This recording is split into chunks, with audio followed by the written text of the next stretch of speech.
तो ये जो राजपूत समाज के लिए नहीं और भी अन्य समाजों के लिए, शोषित वंचित समाजों के लिए सुखदेव जी काम करते रहे और कहीं ना कहीं उनका एक वर्चस्व था राजस्थान की राजनीति में। और यही वजह है कुछ लोगों को शायद हो सकता है षड्यंत्र के तहत इन्हें मरवाया गया हो। ये खुलासा होगा, सब चीज़ की जांच होगी। और मुझे लग रहा है इस टाइम जो अन्याय हुआ है इस राजपूत समाज के साथ, जिस तरीके से पिछले समय से राजपूत और क्षत्रिय समाज को एक निशाना बनाया जा रहा है, चाहे आप दिल्ली में देखिए। लेकिन यहाँ प्रश्न बनता है, जैसे आपने कहा कि क्षत्रिय अधिकतर भारतीय जनता पार्टी के सपोर्ट में रहा और यहाँ पर राजस्थान में भारतीय जनता पार्टी की पूर्ण बहुमत से सरकार भी बनी। उससे पहले कांग्रेस की सरकार थी, लेकिन भारतीय जनता पार्टी की सरकार बनी और सरकार में अभी सीएम भी घोषित नहीं हो पाए और इतना बड़ा घटने का अंजाम क्या करें? देखिए, बात तो मामला बनता है कि जब तक जिंदा है क्षत्रिय तब तक भारतीय जनता पार्टी को वोट देगा, उनके लिए लड़ेगा, मरेगा, मगर शासन और सत्ता में कहीं भागीदारी नहीं होती राजपूत समाज की। यही स्थितियाँ वहाँ हैं राजस्थान में। राजस्थान में बताओ कहाँ मुख्य जो कुर्सी है उस पर कहाँ राजपूत आए हैं? राजपूतों का वर्चस्व नहीं है वहाँ। राजपूतों को धीरे धीरे ख़त्म किया जा रहा है। यही वजह है कि राजपूत करनी सेना जैसे संगठन तैयार हुए, क्षत्रिय समाज के लोग आगे आगे बढ़ के आए। ये नहीं है कि क्षत्रिय समाज किसी को कष्ट देता हो, परेशानी देता हो, मगर ये भी हमें विशेषाधिकार है, हमारा संविधान है भारत का, जो हमें अपनी अभिव्यक्ति, अपना संगठन बनाने की एक आज़ादी देता है। और उन्होंने भी इसी आधार पर राष्ट्रीय करनी की सेना जो बनाई, उसके राष्ट्रीय अध्यक्ष थे और समाज के हर तबके के लिए काम कर रहे थे, राजपूत समाज को भी जगाने का काम कर रहे थे और काफ़ी बड़े नेता थे वो राजपूत समाज के। और यही वजह था कि हो सकता है किसी आपसी कोई ऐसा झगड़ा हो, आपसी झंझट हो, आपसी द्वेष हो और इसके तहत कहीं किसी ने हत्या की हो। राजनीति का इसमें एक महत्व है, एक बड़ा योगदान है। इस हत्या को ऐसे ही ना लिया जाए, इसके पीछे बहुत बड़ा हाथ हो सकता है। पता नहीं किन किन लोगों का, राजनीतिक लोग भी हो सकते हैं, सामाजिक लोग भी हो सकते हैं, जो अपने ये चाहते थे कि भाई जब तक अपने हमारे सुखदेव जी हैं तो कहीं ना कहीं उनको रास्ते से हटाना चाहते थे। कहीं सुखदेव जी आगे राजनीति में जिस प्रकार उनका नाम और चेहरा बढ़ रहा था उसको धूमिल करना चाहते थे, उनको ख़त्म करना चाहते और किया। अब ज़रूरत है, राजस्थान में देखिए एक आग उगल रही है, राजस्थान में एक आग जलने लगी है। राजपूतों को ये बिल्कुल भी गवारा नहीं है कि इस तरीके से किसी राजपूत नेता का उसके घर में घुस के कोई उनकी हत्या कर जाए, गोलियों की बौछार कर जाए। और राजपूत समाज ये कभी नहीं बर्दाश्त करेगा, क्योंकि राजपूत समाज जो है हमेशा जो क्षत्रिय है, योद्धा है, वो लड़ने का मादा रखता है। मगर इसका मतलब ये नहीं है कि राजपूतों ने आज तलवारें जो रख दी हैं और लोकतंत्र के हिसाब से चल रहे, तो इसका मतलब ये नहीं अपने लिए अधिकार और न्याय नहीं मांग सकते हम हैं। तलवारें रखी हैं, चलाना नहीं भूले हैं। हम कभी भी तलवारें उठा सकते हैं और अपने हक और अधिकारों के लिए लड़ सकते हैं, मगर किसी को परेशान नहीं कर सकते। ये राजपूतों का एक विशेष योगदान है भारत की आज़ादी में भी।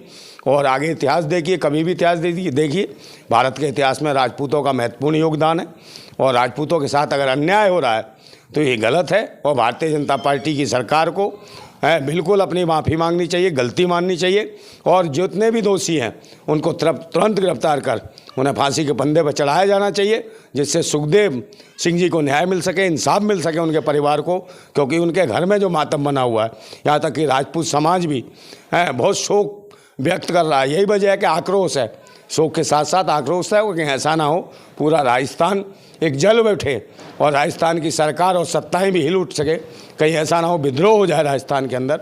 और ज़रूरत है कि राजस्थान में इन सुखदेव सिंह जी को जो न्याय मिलना चाहिए और सत्ता में उचित भागीदारी मिलनी चाहिए राजपूत समाज को। मैं इसकी मांग करता हूं, क्योंकि राजपूत समाज का उपयोग कांग्रेस भी करती रही है, भारतीय जनता पार्टी भी करती रही है, मगर मुख्य जगह पर मुख्य धारा में लाने के लिए राजपूत समाज को साइड में कर दिया जाता है, दरकिनार कर दिया जाता है। कहीं धर्म मजहब की राजनीति में लगा के हत्याएं करवा दी जाती है, कहीं जातीय आधार पर करा दी जाती हैं।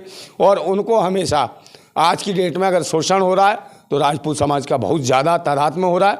और हम मांग करते हैं, जैसे अभी दिल्ली में मैंने कह रहा हूँ कि दिल्ली में भी भारतीय जनता पार्टी की सरकारों ने किस पर शिकंजा कसा राजपूत समाज के लोगों पर, चाहे मनीष सिसोदिया हो, चाहे डॉक्टर संजय सिंह हो। समझे, जो अधिकारों की बात कर देगा, जो देश के हित की बात कर देगा, उसको आप जेल में डाल देंगे। जो शिक्षा की बात करेगा, स्वास्थ्य की बात करेगा, रोजगार की बात करेगा, सुरक्षा की बात करेगा, उसको जेल में डालने का काम करेंगे। और जो सुखदेव सिंह जी थे वो काफ़ी समय से जो राजस्थान सरकार से सुरक्षा मांग रहे थे, सरकार ने अनदेखी करी और विपक्ष ने भी अनदेखी करी।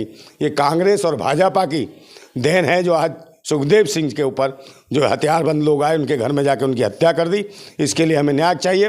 पूरा राजपूत समाज के साथ साथ पूरे भारत का आदमी जो संविधान में विश्वास रखता है, लोकतंत्र में विश्वास रखता है, वो सुखदेव सिंह के साथ है। हम चाहते हैं उनको न्याय मिले, उनके परिवार को इंसाफ मिले और दोषियों को सजा मिले। क्या कहेंगे, एक तरफ भारतीय जनता पार्टी की सरकार और दूसरी तरफ राष्ट्रीय अध्यक्ष अपने घर में सुरक्षित नहीं है, किस नजरिए से देख रहे हैं ये?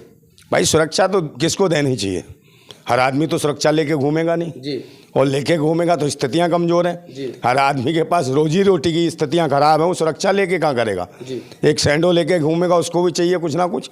तो सुरक्षा के माध्यम से, सुरक्षा किसके लिए? जिन सरकारों को हम चुनते हैं उन सरकारों का दायित्व बन जाता है कि देश के हर व्यक्ति की, हर नागरिक की सुरक्षा पूरी होनी चाहिए, चाहे किसी कौम का हो, किसी धर्म का हो, किसी जाति का हो, समझे, सबको सुरक्षा मिलनी चाहिए। सुरक्षा की गारंटी आज कोई नहीं दे रहा, मगर मोदी गारंटी दे रहे हैं। मोदी है तो सुरक्षा की गारंटी नहीं है, मोदी है तो बहन बेटियों की इज्जत की गारंटी नहीं है, मोदी है तो रोजगार की गारंटी नहीं है, मोदी है तो शिक्षा की गारंटी नहीं है, मोदी है तो स्वास्थ्य सेवाओं की गारंटी नहीं है, मोदी है तो कुछ भी मुमकिन नहीं है देश के अंदर कि आपका देश विकास की गति पर बढ़ सके। ये देश विनाश की ओर जा रहा है। मोदी है तो देश में सारे विकास को मुश्किल है, बढ़ने से मुश्किल है। मोदी के नाम पर जो देश को गुमराह किया जा रहा है, मोदी मोदी मोदी मोदी मोदी नहीं है, देश की भारत माता रो दी है। स्थितियाँ ये है, आज भारत माताएं रो रही हैं। आज देखो सुखदेव की हत्या के बाद, सुखदेव सिंह की हत्या के बाद उनके घर में माताएं मैंने जिस प्रकार से चीख और विलाप कर रही हैं, उनका दोषी ये प्रश्न बनता है नंदा जी, क्रांतिकारी, एक तो आपके नाम में एक क्रांतिकारी शब्द जो लगा है वो अपने आप में एक सम्मानजनक है, क्रांतिकारी नंदा जी। एक सवाल है कि आप मोदी को टारगेट क्यों कर रहे हैं? हो सकता है वहाँ और कुछ नेताओं की भी समस्या रही होगी, उनको वो व्यवस्था देनी चाहिए, मोदी ही टारगेट क्यों? भाई मोदी तो मोदी देश है, आज की डेट में सब कुछ मोदी है। बताओ, और कोई नेता का नाम ही नहीं है। चाहे हमारे देश का लोकसभा का जो सदन बने, संसद, क्या मोदी नहीं रहेंगे देश नहीं चलेगा? अरे मोदी तो हम कह रहे हैं आज ना रहे कल ना रहे, मोदी नहीं तो क्या देश नहीं था? मगर लोग हमेशा बना रहे हैं तो भारत का नाम भी मोदी कर देंगे। तो ये एक नौटंकी है, ये नाटक है, ये देश के साथ गद्दारी है, ये बेईमानों का शासन है, बेकार भ्रष्टाचारियों का शासन है। और इसमें लोग सुरक्षित नहीं है, किसी भी धर्म मजहब कौम के लोग सुरक्षित नहीं है। नहीं, मोदी के नाम में सपोर्ट कर रही है जनता, सपोर्ट में आ रही है।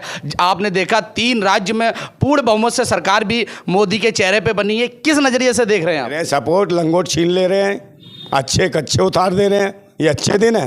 बहन बेटियों को निर्वस्त्र घुमाते हैं, मणिपुर में घुमा दिया, कहाँ कहाँ नहीं घुमाया इन्होंने। बहन बेटियों की इज्जत लूटनी, उन्हें न्याय नहीं मिल रहा, तो कौन दिलाएगा उन्हें न्याय? मोदी, मैं कहता हूँ मोदी है तो मुश्किल है, सुरक्षा की गारंटी मुश्किल है, इंसाफ की गारंटी मुश्किल है, लोकतंत्र का बचना मुश्किल है, संविधान का बचना मुश्किल है, हर आदमी की पत्रकारिता की स्वतंत्रता बचना मुश्किल है। आज पत्रकारों को भी गुलाम बनाया जा रहा है। यूट्यूबर्स जो पत्रकार हैं बेचारे, उन पर भी विभिन्न प्रकार के जो प्रतिबंध लगाए जा रहे हैं, वो अपनी अभिव्यक्ति की आज़ादी नहीं दे सकते।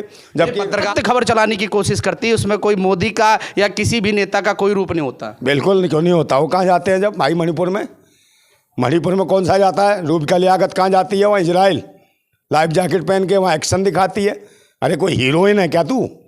हैं, वहाँ नहीं जाती, वहाँ चली जाती है बाबा बागेश्वर के यहाँ लिपस्टिक क्रीम लगा के। मणिपुर में बहन बेटियों की इज्जत लुटती है, वहाँ नहीं जाती है।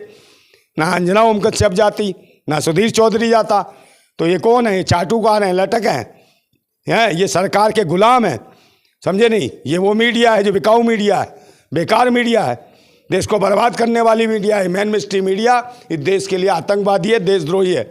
इनके खिलाफ भी कार्रवाई होनी चाहिए, ऐसे लोगों के खिलाफ। और जब तक ये थोड़ा कुछ दिखा भी रहे हैं, तो आप जैसे सोशल मीडिया वाले हैं जो ज़मीनी हकीकत को दिखाने की प्रयास कर रहे हैं और लोगों तक बात पहुंच रही है, तो सोशल मीडिया ही है जो कम से कम जनमानस की आवाज़ उठा रही है, भारत के हित की बात करती है, संविधान की बात करती है, लोकतंत्र की बात करती है, हर समाज के हर तबके की बात करती है। तो सोशल मीडिया को बधाई देना चाहता हूँ, जो आप इतनी मेहनत और मशक्क़त के साथ, आप पढ़े लिखे शिक्षित होने के बाद आपको रोज़गार की गारंटी नहीं है, फिर भी आप पत्रकारिता कर रहे हैं, काम इस तरीके से कर रहे हैं। जहाँ आपको जिस स्तर पर होना चाहिए था वहाँ नहीं हो। क्यों नहीं हो? क्योंकि आप सरकार की चाटुकारिता नहीं करते हैं। और जो मेन मिस्ट्रीम मीडिया में सब चाटुकार हैं, लुटेरे हैं, आतंक भी हैं, आतंकवादी हैं, देशद्रोही हैं। वो सिर्फ देश को बेचने में अहम योगदान उनका भी है, क्योंकि कहीं ना कहीं जो गलत संदेश देश के प्रधानमंत्री देते हैं, उनको संदेश को समझे नहीं, उसको महिमा पंडित करके दिखाने का प्रयास करते हैं, देश को गुमराह करा रहे हैं। तो कहीं ना कहीं देश को बर्बाद करने में अहम योगदान इस गोदी मीडिया का है और इस जो मेन स्ट्रीम मीडिया है, जो टीवी की मीडिया है, ये देश को बर्बाद कर रही है। और मोदी है तो देश में मुश्किल है कि विकास हो।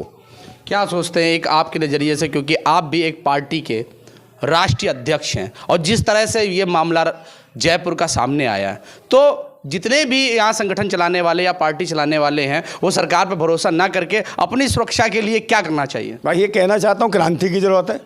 जहाँ शोषण होता है वहाँ जन्म होता है क्रांति का जी। और कहीं ना कहीं क्रांति की ज़रूरत है। अपनी आवाज़ को बुलंद करो, आंदोलन करो, और जब हक का अधिकार नहीं मिलेंगे तो कल गोरिल्ला वार भी करेंगे। तो क्रांति करना बहुत ज़रूरी है, चाहे कोई भी समाज हो, कोई भी कौम हो। तो आज राजपूत समाज को भी एक क्रांति की आवश्यकता है। अपनी बुलंदी और आवाज़ को दिखाने की आदत है, दिखाने की ज़रूरत है, क्योंकि ये समाज, क्षत्रिय समाज, एक योद्धा समाज है। तो मैं एक बात कहता हूँ कि वो गुलाम बड़े बुज़दिल हैं जो कहते हैं क्रांति बड़ी मुश्किल है, और क्रांति हर मुश्किल को आसान बना देती है। तानाशाह कितना भी मजबूत हो उसे खाक में मिला देती है। और समय आ गया है, राजपूत और क्षत्रियों को छेड़ा गया है, तो इस तानाशाह सरकार को खाक और राख में मिलाने का हम काम करेंगे। और अगर न्याय नहीं मिलता तो मैं स्वयं नंदा भाई राजपूत, मैं जयपुर जाऊंगा या राजस्थान जाऊंगा और सुखदेव सिंह जी के लिए न्याय और इंसाफ की मांग करूंगा पूरी जोर तरीके से, ज़मीनी स्तर से। जिंदाबाद था भारत, जिंदाबाद है भारत, जिंदाबाद रहेगा, जिंदाबाद भारत। ये हमारे भाई क्रांतिकारी नंदा भाई के नाम से जाने जाते हैं और बहुत अच्छी विचारधारा रही कि अपनी सुरक्षा के लिए आपको अपना आवाज़ उठानी पड़ेगी, अपने आवाज़ को इतना बुलंद करना पड़ेगा कि आप स्वयं में सुरक्षित हो जाएं। मैं विपिन सिंह भदौरिया। आपको अगर ये वीडियो अच्छी लगी हो तो इसमें कमेंट करके बताएं। जय हिंद, जय भारत।